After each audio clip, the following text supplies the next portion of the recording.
a bowl of soup, one wrong table, and a blind date that should have ended in disaster, but instead became the beginning of something neither of them saw coming. Lila Carter didn't come to the restaurant for love. She barely had enough for rent, let alone for romance. Her friend signed her up for the blind date, promising free dinner, a small escape from her endless shifts at the diner.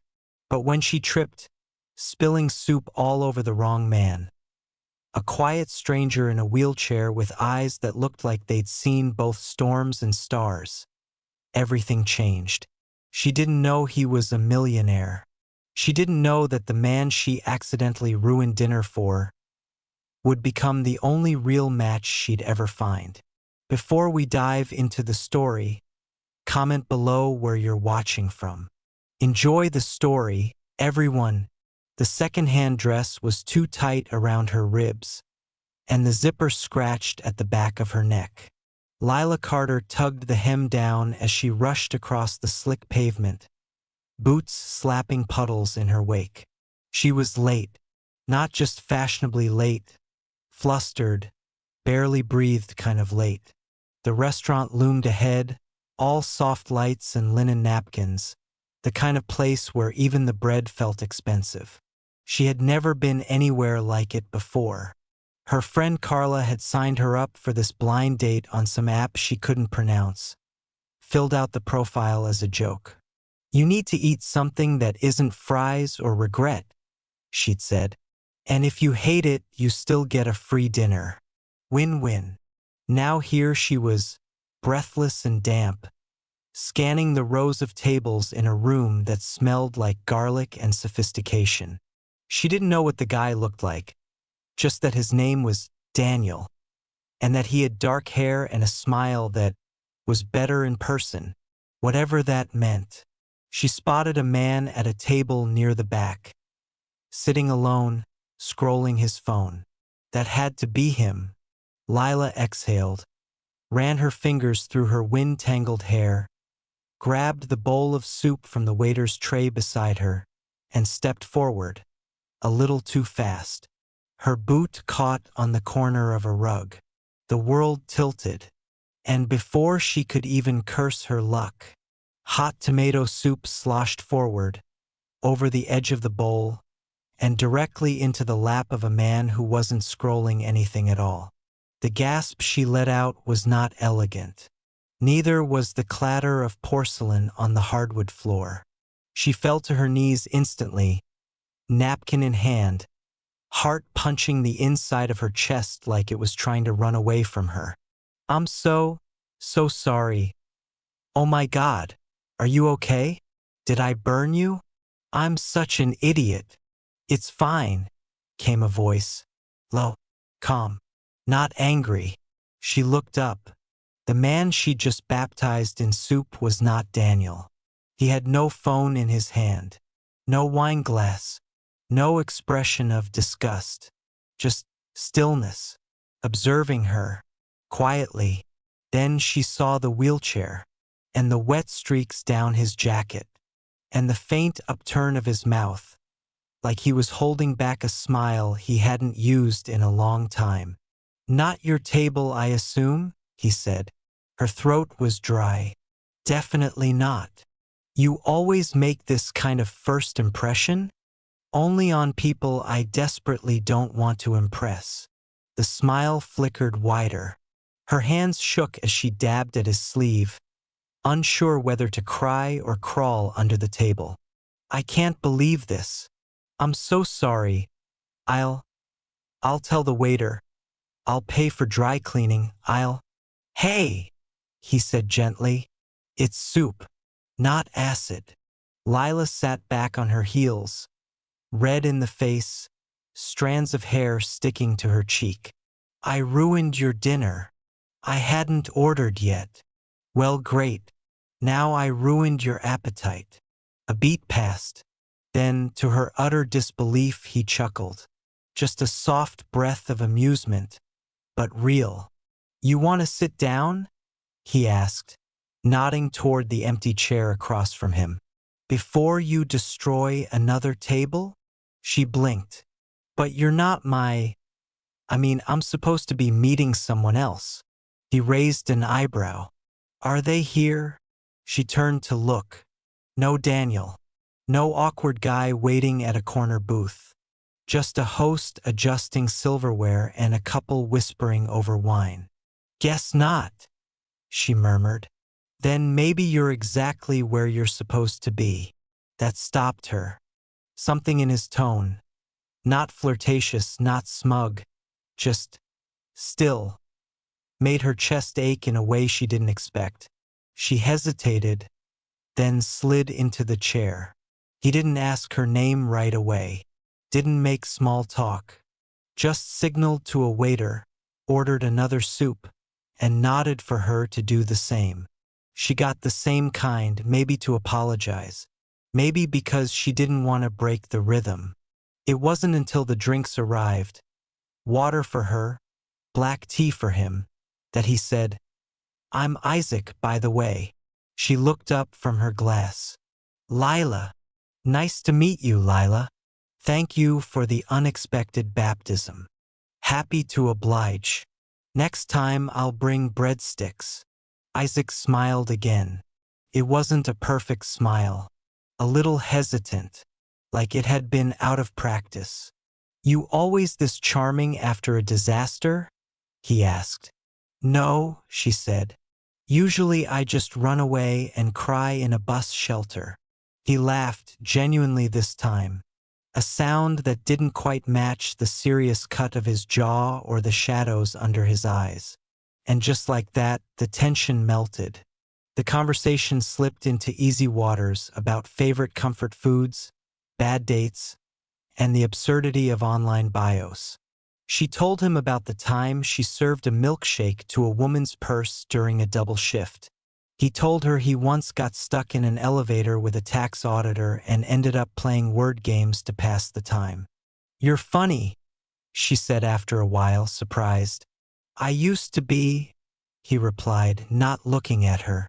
There was something under the surface of that. A weight she didn't press on. She just offered a small smile and said, You still are. Isaac didn't answer, but his eyes softened. And for a girl who came for soup in silence, Lila couldn't understand why she suddenly didn't want the night to end. The waiter returned with the replacement soup, offering an apologetic glance at Isaac's damp lap and an extra napkin. Lila tried to sink deeper into her seat, her cheeks still warm. Isaac took the bowl with a casual nod, as if none of it bothered him. As if this sort of thing happened all the time. She watched him for a moment while he stirred the spoon. Slowly, precisely. The way his hands moved, controlled. Not stiff but careful. Like every gesture had to be earned first. Thanks, he said, glancing up, for staying. I still kind of feel like I should be running out the door, she replied, tucking a strand of hair behind her ear. You know, preserve what's left of my pride. He leaned back a little, the edge of his chair shifting quietly. You already gave up your pride at the soup drop. Might as well commit. A laugh escaped her, sharp and surprised. Wow, you're mean in a really charming way. I've been told I have a gift. They ate, or more accurately, they ate and talked and forgot to notice how much time passed between spoonfuls. Lila found herself saying things she normally kept in, about her job waitressing the morning shift at a corner diner, about the half-finished courses at the community college she couldn't afford to finish, about the way she drew things on paper napkins when the world got too loud. Isaac didn't interrupt. He didn't nod impatiently. He just listened. And when he did speak, it wasn't to impress or redirect. It was quiet commentary, softly placed. A question here, a mumbled that makes sense there. She found herself craving his reactions like they were breadcrumbs to something deeper. At one point, she asked, So what do you do? He sipped his tea. Consulting. Wow, that's vague. Corporate vague or mysterious government vague? He gave her a look. Does it matter? She tilted her head. Only if I'm trying to steal your identity. His lip twitched. Then definitely corporate. The answer satisfied her more than it should have. Do you live around here? She asked. He paused. I stay nearby, mostly in the city, but I move around a lot. She could feel the dodging, but he said it so gently, she didn't take offense. I guess I just assumed you were a regular here, she said, gesturing around. You look like you belong in a place with glass teapots and real linen napkins. His eyes flicked toward the window for a second. Do I? Yeah, she said, like a guy who doesn't blink when soup costs $18. He gave a short laugh but didn't confirm or deny. Instead, he said, And you? Me? You belong here too. She stared at him. No offense, he added, but you don't walk like someone used to velvet chairs. None taken, she said. I walk like someone who's always late and can't afford an Uber. But you sat down, he said. You didn't run. That counts. Something in her chest tightened. She reached for her water, but her fingers brushed the edge too fast, knocking it sideways. Ice clattered. Water spread. She grabbed the nearest napkin, mortified. Oh my God, twice in one night. They're going to put my face on the wall. Do not serve this woman. Isaac was already reaching for the backup napkin the waiter had left earlier. He passed it to her wordlessly. Maybe you're just trying to make me feel better, he said. How? I ruined dinner with a wheelchair. You're just keeping the energy balanced. She froze. He didn't say it with bitterness or sarcasm, just fact, wry acceptance, like he'd said it to himself too many times. And in that moment she realized she hadn't asked. She hadn't even thought to. Not about the chair or the why or how long or what happened. You know, she said quietly, I actually didn't notice the chair right away. His brow lifted.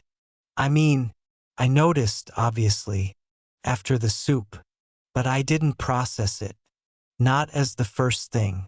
You were just the guy I spilled soup on. Isaac looked at her, not scanning, really looking. The kind of eye contact that was too deliberate to be casual. That's rare, he said, his voice lower now. Well, I'm not great with categories, she shrugged. I tend to mess everything up equally. He smiled. When the check came, Lila automatically reached for her purse, then paused. She'd forgotten her date had ghosted her. No one was covering this dinner. But before she could say anything, Isaac slid his card forward. The waiter took it without a word. You didn't have to, she began. I wanted to, he interrupted. Besides, I owed you soup. Lila hesitated. This was supposed to be a blind date. A different blind date. For me. He nodded. And you got me instead. Yeah. Disappointed. She met his eyes, slowly shook her head. Not even a little. That made him go quiet again. Not uncomfortable, just thoughtful. They left the restaurant together. The sidewalk was slick, the air damp with fog. She pulled her coat tighter. Isaac wheeled beside her slowly, navigating cracks in the pavement like someone who had learned not to rush through uneven things. At the end of the block, she turned to him. Well, she said, thanks for letting me hijack your dinner. He looked at her. Thanks for spilling soup on me. She laughed, and then, without thinking, reached into her coat pocket, pulled out a crumpled napkin with a little doodle of a turtle she'd drawn while waiting for the bus earlier. I don't know why, she said, but this feels like a thing I should give you. Isaac took it, stared at the doodle. A long pause. Then he said, softly, "Turtles are endurance." "What?" "They carry home with them, even when they're not sure where they're going." She stared at him. He smiled faintly. "Good night, Lila." She nodded. "Good night, Isaac." She turned and walked away, heart pounding, steps slow. She didn't know what just happened, but something had shifted. She could feel it, and when she glanced back, he was still there, holding the napkin like it meant something. Lila didn't expect to hear from him again. She told herself that on the train ride home, clutching her damp coat and the leftover breadsticks she hadn't had the nerve to eat. That night had been a fluke, a moment out of rhythm with real life. Guys like Isaac didn't follow up, especially not with girls who spilled soup and knocked over water glasses and confessed things they'd never even told their best friends. So when her phone buzzed the next afternoon with a text from an unknown number, she nearly dropped her coffee. Question: if soup had a spirit animal, would it be a turtle or a sloth? Lila blinked, then burst out laughing, loud enough that her manager at the diner raised an eyebrow. She didn't answer right away. She let the message sit for an hour, just long enough to pretend she wasn't checking every 5 minutes. Then, sloth, 100%. Turtle has ambition. Sloth is just hot and tired. His reply came seconds later. A bold take, but I'll allow it. That was how it began. Not with flirting, not with confessions, but with strange, soft banter that unfolded slowly, like pages in a well-loved book. One message a day, sometimes two. Always strange, always oddly comforting. What do you think park benches think about all day? Probably how they miss pigeons when it rains. Fair. The conversations were light, but something heavier hummed beneath, a sense that both of them were saying more than they wrote. She didn't ask why he texted instead of calling. He didn't ask if she was seeing anyone else. It wasn't that kind of thing. Until, after a week of half-cent smiley faces and debates about whether napkins count as art, he sent, "Are you free Friday? I owe you a crouton." She read it 5 times before answering. "Only if it comes with a soup and no slippery rugs." Deal. The second time she saw him, she made sure to walk slower. Her boots had better traction. Her hair wasn't perfect, but she'd remembered lip balm and worn the coat that didn't smell like fryer oil. Still, she didn't feel glamorous, just real. The cafe was different this time, smaller, quieter, tucked behind a bookstore and a flower stall. Isaac was already there when she arrived, a mug of something steaming in his hand and her napkin doodle pinned under his cup. He smiled when he saw her. "You came," he said. "I couldn't miss the legendary crouton." They both laughed, and it was easier this time. He'd ordered ahead, tomato bisque for her, for closure, he joked, and a new soup for himself, something green and mysterious. "I feel like I should be intimidated," she said, spooning her bisque. "You seem like a person who understands what kale actually is." "I'm just good at pretending." "No, I'm good at pretending," she countered. "You're good at hiding." He didn't flinch at that, just stirred his spoon slowly and said, "Maybe." The silence between them was different now, less awkward, more like a shared space. She leaned in a little. "So, do you always sit alone in cafes until soup-based disasters find you?" He smirked. "Only on alternate Tuesdays." "Well, lucky me." The conversation flowed. She told him about her younger brother, about the time they built a blanket fort so big it collapsed their curtain rod. about the way she sometimes drew on napkins just to feel like something in her life left a mark. And then, when she wasn't expecting it, he asked, "Do you miss your dad?" She froze. "How?" "You mentioned him last time." Briefly, she looked down. Her fingers tightened around the spoon. "Yeah," she said quietly. "I do. He left when I was 10. But I still miss the idea of him." Isaac nodded, solemn. Missing the idea of someone is harder than missing the real thing. She looked at him again, properly looked, and for the first time noticed the small scar beneath his jaw. The kind that looked earned, not accidental. She wanted to ask about it, about the wheelchair, about why someone who laughed so gently carried silence like armor. But she didn't. Instead, she asked, "You ever think about disappearing?" "All the time," he said. "But I think about reappearing more." That made her smile, even if her eyes stung. They sat like that for a while, in the hush of a cafe corner, surrounded by people who weren't really listening. And when she reached across the table for the sugar, her fingers brushed his hand. Neither of them pulled away, and for a long second nothing else existed. Not her overdue bills, not his shadows, not the world, just two people, two soups, and a napkin with a turtle.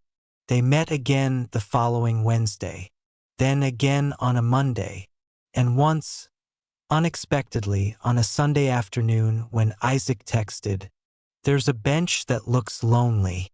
Thought you might want to keep it company." It became their rhythm. Not a relationship.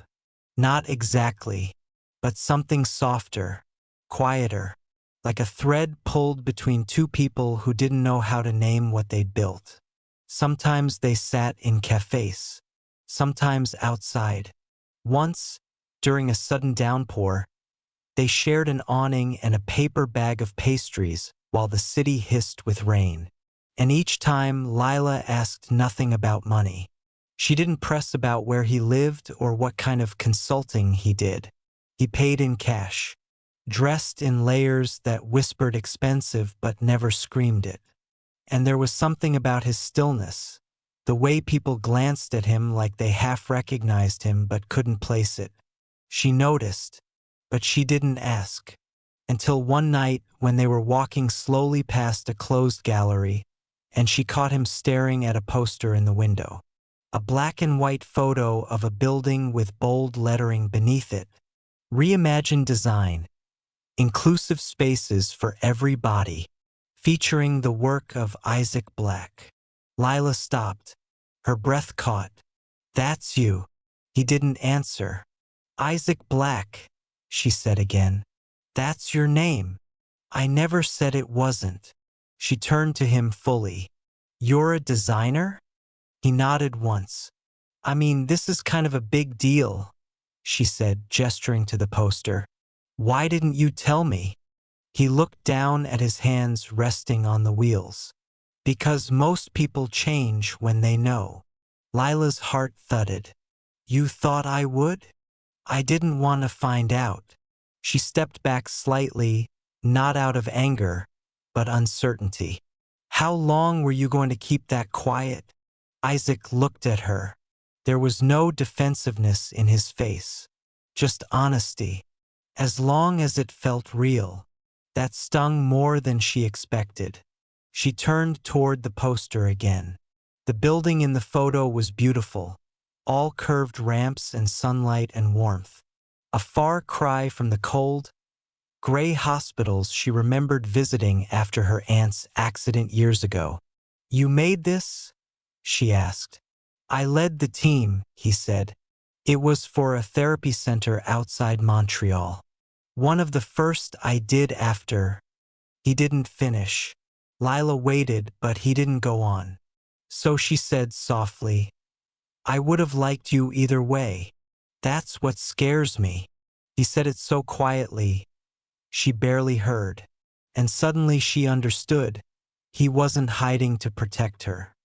He was hiding because part of him still didn't believe he deserved to be chosen for who he was, without context, without disclaimers. Lila took a breath. Well, next time, maybe start with, "Hi, I'm famous and mysterious and make buildings that don't suck," just to save us time. He smiled, grateful, but still wary. They didn't talk much more that night, and 2 days passed without a message. On the third, she texted first. "Still saving lonely benches? Or have they replaced me?" He replied after an hour. "Nothing could replace you, not even benches." But it wasn't the same. The rhythm felt off. And when they met again Thursday late, something in him was distant. He still smiled, still listened, but not the same way.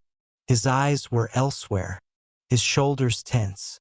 Midway through their tea, she finally said it. "Are you pulling away?" He blinked. "No. Are you sure?" A pause. Then he sighed, long and low.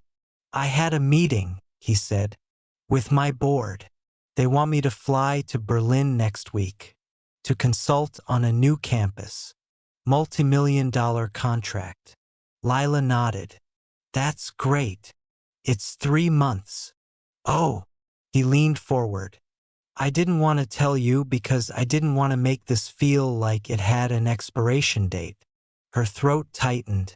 "But it does." He didn't argue.